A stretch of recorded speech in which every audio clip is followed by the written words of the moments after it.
Hello, Groundpassers. Welcome to another episode of Groundpass. This is going to be a mini episode with just me, Anastasia, so welcome. What's been going on? Last week we had a really great episode with Tennis Asia, Eddie from Tennis Asia, where we talked about the Asian swing. And right now we are still in the middle of the Asian swing. There are a few tournaments still happening.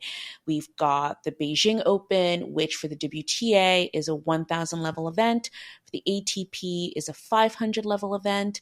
And we also have Tokyo, which is happening as well. And Tokyo is a 500 level event for the ATP. We also have a few tournaments coming up as well, but I will talk about that shortly. So what do we want to talk about today? Let's talk about all those things.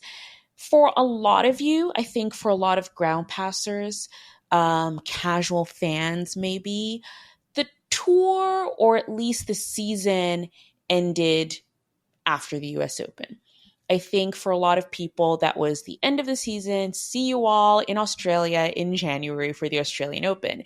And that's typical, I think, of casual tennis fans. But if you would like to get more into tennis, you want to understand the tour better, this part of the season is actually pretty important. There is also a lot of discussion about the length of the season, and that is definitely an important conversation to have. Like, when exactly should the season be over? Because for a lot of players, the season goes all the way till the end of November and starts up again right after Christmas. So that leaves, 3 weeks of an off season? Realistically, if you don't play any of the early Australian tournaments, maybe you get 6 weeks, but it is a very, very short off season and a very long off season, a very long season in general. But that doesn't mean this part of the season isn't important for certain players. So let's talk about it. So what happened after the US Open? We moved to Asia and we're in the middle of the Asian swing. It's been rainy in Beijing, so the China Open is a little bit in flux. Technically, on the ATP side, they're in the quarterfinal round, but there is still one quarterfinal spot still to be filled. So what have the stories coming out of the tournament? The top players in the world are doing well. Jannik Sinner, Carlos Alcaraz, they are making their way through the draw nicely. We have a few surprises with Boo, and it's going to take me, I apologize, his last name is really, really complicated. I will leave a link to the ATP website for the pronunciation of his name, but Boo is a Chinese player who did very, very well in the tournament previously. I think we did talk about him in our last episode, but he's in the quarterfinals here in Beijing, and it was just announced that he got a wild card into Shanghai, which is the next tournament for the ATP. It's a 1,000 level event in China. That kind of brings to an end the Asian swing on the ATP side. So, he's doing really well. It's been really great watching him play. And just, finally, so he's broken into the top 100. I think in the live rankings, he's currently 83 in the world. And that's a great moment. And he's the sort of player where this part of the season means a lot. You might hear us from time to time on this podcast talk about breaking into the top 100. What does it mean? What does it matter, shall we say? And first of all, you want to be part of the top 100 players in the world. It's a really great position to have. You get more sponsors coming your way. You definitely get more exposure. But also it means you are almost guaranteed direct entry into the Grand Slams. And that is where players make their money. The Grand Slams are the most well-paid tournaments. That's where most players fight to break into the main draw of Grand Slams, because if you play all 4 Grand Slams, you're making, let's say, even if you lose the first round of all the Grand Slams, you're making $80,000 a slam. That could be your season, so definitely an important part for players to get into the Grand Slams. And by breaking into the top 100, you're pretty much guaranteed a spot. So getting those points at the end of the year to guarantee you show up in Australia in the main draw is a really, really important thing. So for Bu in Beijing, this is really great for him. That's one story coming out of Beijing. In Tokyo, Tokyo has been exciting. I think there's been a few stories coming out of Tokyo, the 500 level. Ben Shelton was the defending champion, but he lost his match today to Arthur Fils. It was quite the match. It was a 3-set battle. I think Arthur Fils was playing some of the best tennis I've seen him play this year. He's had a very sort of topsy-turvy year, so wasn't really expecting much, but he has played phenomenally this tournament, and he was playing really, really well. But he was not able to close it out in the second, partly I think because of nerves on his side, but also because Ben Shelton was fighting. And he was fighting through some injuries. I think he had a little groin issue going on, but Ben Shelton really, really fought hard through that second set. And the second set ended with both players on the ground. Arthur Fils seemingly cramping, but I think he also kind of hyperextended his knee a little bit. And Ben Shelton's on the ground. I mean, it was pretty crazy, but Arthur Fils was able to stick it out and come back in 3 and win. I don't know what that means for his semifinals, because Tokyo is now in their semifinal round. It was a lot, and there was barely a celebration after he won, because I think he maybe realized that he might not be able to recover in time for the semifinals. But let's see. Maybe, he's young. Maybe he can turn it around really quickly. But we'll see in the coming days. So Tokyo is in the semifinal round. We've got Arthur Fils playing against Holger Rune. Holger Rune getting to a semifinal. Again, another player who has had a tricky year, I would say. I think Holger Rune has always been one of those players that has been touted as the next thing. There was talk of, the next big 3.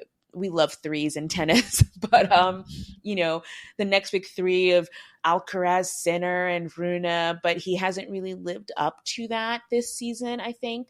A lot of coaching changes. So let's see how he does in Tokyo. This might be his moment to kind of turn things around. Again, a really great time for a player like him to turn things around. He also does really well in the indoor court. And that's coming up after the Asian swing. So let's see how he ends his season. The other semifinal match will be against Thomas Mahash, our favorite, short king, and Ugo Humbert. Ugo Humbert started this season really well and kind of had a so-so, not great middle of the year. So another player who I'm sure is looking to turn things around probably at the end of the year as we move back into the European indoor season where he thrives. So we'll have a new champion in Tokyo. That should be fun. Excited for that. On the WTA side, let's move on to the WTA. They are also in China, but this is a 1,000 level event. We don't have sort of the big hitters of Rybakina or Iga in this tournament. They had to take this tournament off, but Arina Sabalenka is in it. Coco Gauff is in it, both who are doing well, progressing well through the draw. There's been some fun matches. Mira Andreeva and Donna Vekic, who happen to be playing next in the round of 32, their last matches were sort of tough battles for each, coming through being a set down and winning in 3. So it should be really interesting to see how they come together and what results they make. But I think the two main stories, I think, of the China Open have definitely been Naomi Osaka and Shu Weizheng. Shui is a player who is coming off a 24 match losing streak, which I think started last year. She plays doubles. She's been doing fine in doubles. In fact, she went really deep in the US Open, actually. Yes, she went really deep in the US Open playing doubles. But singles wise, she's been on a really, really long losing streak. And she broke it at this tournament and has kept it going.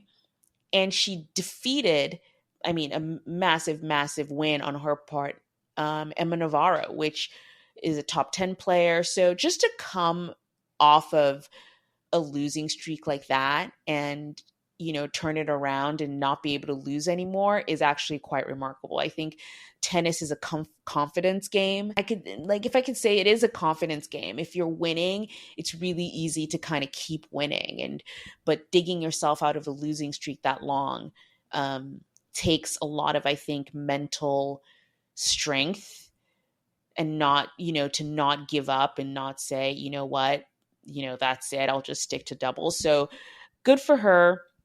She's going to play Greek. No, she's actually playing Magdalena Freck in the round of 16 next. Another great story coming out of the China Open is, of course, Naomi Osaka. She made a big announcement just before this tournament, announcing that she was now working with Patrick Mouratoglou, who has coached people like Serena Williams, Coco Gauff, Holger Rune.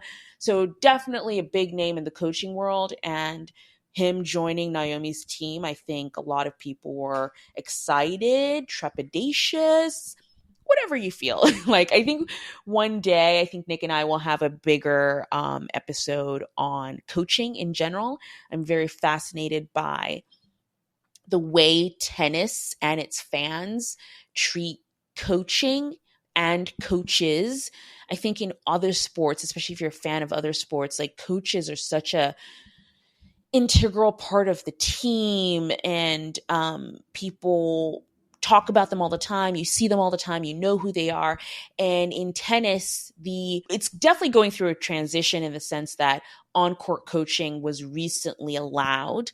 It definitely was before not allowed and banned. But I think the reaction to allowing coaching on court has been quite, I wouldn't say negative all around, but it hasn't been completely positive for some fans, which is an interesting topic, I think. Definitely one Nick and I will dive into at one point. But anyway, Naomi Osaka has won 2 matches at the China Open. So it seems like this partnership is going okay, at least for now. And I'm very interested to see where she goes, because I think making such a huge coaching change, especially one that high profile, sends a message. It sends a message that you are in it to win it, and not just here for fun and just to see how it goes. It shows a determination. So I'm really interested to see how this relationship goes. So that's the WTA. Next week, actually, there is a 125 happening in Hong Kong. This is something that has kind of become a thing ever since. I think we've talked about this before on the podcast, how Masters tournaments for the ATP, so that's their version of the 1,000 level events, so 1,000 level events there, and also on the WTA, are being extended. They used to be a week long. Now they're growing to either being 10 days long or full 2-week events. And what happens with that is, if you lose early, aka Emma Navarro losing early at the China Open, what do you do till the next tournament? Tennis players, I know some, again, this all comes back to, like, tennis players should take breaks. Just because they're not on court at a tournament, a lot of times they need to keep that sort of momentum and practice going. And for some players, I think that is just match play. Some players love to practice on court and, be at home or at their home base, wherever that is, practicing. Other players, their practice is actually match play. So a lot of players who lose early at these tournaments have been going to tournaments in the second week in the lower levels. So a lot of ATP players would go on to challengers or 250s that are happening during the second week of ATP Masters events. And so have WTA players. WTA players are going to 125s and 250s that are happening in the second week. So this week, coming up on the WTA side, is the Hong Kong 125.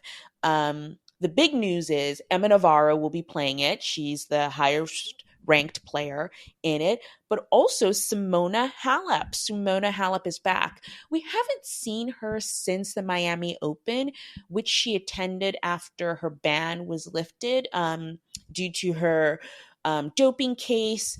So she played Miami but got hurt, so she hasn't really played since. And now she is back for this 125. So she was dealing with a knee injury, and that's what kept her away. So it'll be interesting to see how she does, if she's back healthy and if she can sort of get back to regular play on tour. So that's what's happening on tour right now. I have to mention our former player of the fortnight, Rebecca Stramkova, who has been going through this incredible streak and, got to the finals in Tunisia. She won a tournament in China, and then she came into the China Open and won a couple of matches after going through qualifying. So really, really, really great run for her. And she unfortunately lost to Paula Badosa, breaking her streak. But again, a player who in Tunisia was outside of the top 100 is now well inside of it. And that bodes very well for her when the time comes for the Australian Open in January. Paula Badosa doing really well. Again, another player who has kind of turned her season around, where I think during Indian Wells, when she was going through her back injuries, there was literally talk of her retiring. And here she is, winning matches and playing very, very well. Of course, because we're in the Asian swing, we don't have finals Sunday. I think we talked about this last week. It's going to be sort of finals Wednesday and finals Tuesday. So the schedule is a little bit out of whack right now. So we're not getting we don't get our winners on Sunday, but we'll see midweek who is the winner of these tournaments. Stay tuned to all of our social media channels. We will definitely be posting what's going on tour. Couple of other things that I want to talk about before I leave you. This is going to be a short one, obviously. It's just me. We didn't really discuss Laver Cup last week. I mentioned it briefly because I watched it, and I'm very interested to know how many people who listen to Groundpass actually knew the Laver Cup was happening. If you are one of those, drop us a note. This is your cue to leave us a review and a comment on whatever podcast listening device you are, or listening app you're listening to us on, be it YouTube or Spotify or iTunes or Apple Podcasts. Leave us a note. You can also DM us, but let us know, did you watch? Well, first, did you know the Laver Cup was happening? Did you watch the Laver Cup? And what did you think? I loved the Laver Cup. I've always loved it. From its inception, I always thought it was great because it was a way to watch Roger Federer and Rafa Nadal play doubles together. And it's just something you didn't see on tour at the time. And this was a fun event where you could watch that happen. And as those players have retired, the tournament is still going with a new roster of players. In general, for anyone who doesn't know what the Laver Cup is, it is an exhibition event that is played against two teams, Europe and the world. So obviously, Team Europe includes all European players, mostly the top ranked players. So this year we had Tsitsipas, we had Carlos Alcaraz, we had Casper Ruud, and the world includes everyone else, basically. It has traditionally included a lot of North American players. So Taylor Fritz, Francis Tiafoe, Ben Shelton, but they do also include other players as well. So, for example, this year we had Alejandro Tabillo as well. We had Francisco Cerundolo. And if there's one thing I would say about this event is I hope as the tournament goes on, Team World actually begins to reflect more of the world than just North America. So that would be something great to see. Maybe include Asian players, as we see now during the Asian swing. We have the rise of like Triple Z and Boo. It would be nice, or even Jerry Shang. It'd be nice to see them at the Laver Cup as well.